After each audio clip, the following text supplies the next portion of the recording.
بسم اللہ الرحمن الرحیم، السلام علیکم ورحمۃ اللہ۔ آج پھر ہم حاضر ہیں آج کا وظیفہ چینل سے۔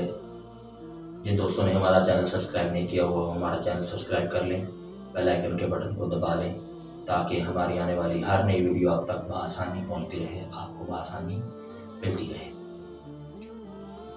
دوستو، آج کا ہمارا وظیفہ بڑا ہی آسان وظیفہ، بڑا ہی فائدہ مند وظیفہ ہے۔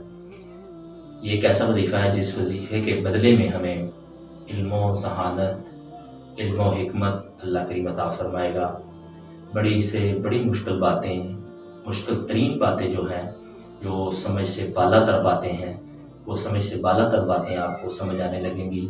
آپ ذہین ہو جائیں گے، ہر میدان میں، ہر علم میں اللہ کریم آپ کو کامیابیاں عطا فرمائے گا۔ کرنا آپ نے کیا ہے؟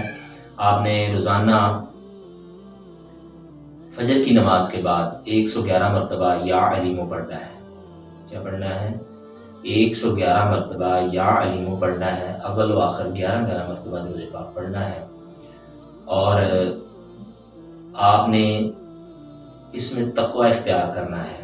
آپ کا رزق حلال ہونا چاہیے، کسی پر آپ ظلم نہ کریں، اور کسی بھی قسم کی کسی کے ساتھ زیادتی نہ کریں، اور پھر اس کے ساتھ ساتھ باوضو ہونا چاہیے، با ادب ہونا چاہیے، اور یکسو ہونا چاہیے۔ یکسو مطلب کہ اسی طرف دھیان ہو، کوئی اور دھیان دل میں نہ آئے، اور اس کے ساتھ ساتھ یکسوئی کے ساتھ ساتھ آپ نے پرخلوص اور پر یقین ہونا ہے۔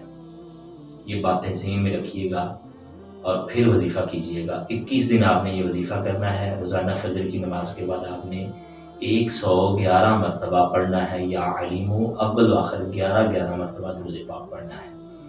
21 دن کے بعد آپ دیکھیں گے کہ اللہ کریم نے آپ کو ذہانت میں اور دل و دماغ میں، دل کی کیفیات بھی بدلیں گی، دماغ کی کیفیات بھی بدلیں گی، سمجھ بوجھ میں اللہ کریم آپ کو ایسا علم دے گا، ایسی شناسائی دے گا کہ آپ نے پہلے کبھی ایسی شناسائی نہ پائی ہوگی، نہ ایسا علم پایا ہوگا، اور نہ آپ نے اس سے پہلے علمی طور پہ کبھی ایسی کوئی تحقیق کی ہوگی۔